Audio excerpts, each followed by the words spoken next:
on the run because there's not enough downforce to keep the Goodyears hooked up. So the car will literally hop off the ground.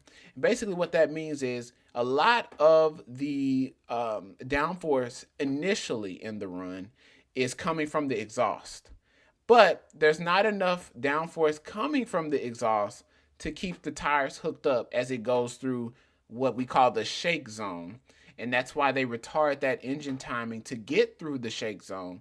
Each track has a different setup, so they might retard the engine differently depending on the conditions, depending on the racetrack, depending on the tune-up. Um, but what I kind of alluded to that a couple times last year. You know, when you see a car hit the gas and go right up into smoke, you'll see the tires get very, very, very skinny and very, very tall. It's basically running at 300 miles an hour at the starting line, right? And there's not enough downforce coming out of the pipes to keep that hooked up because at that point in the run, the wing is not really producing downforce. It doesn't really start to produce that 6,000, 8,000, 7,000 downforce until it's accelerated and got to speed and the tires have grown to a specific spot on the racetrack.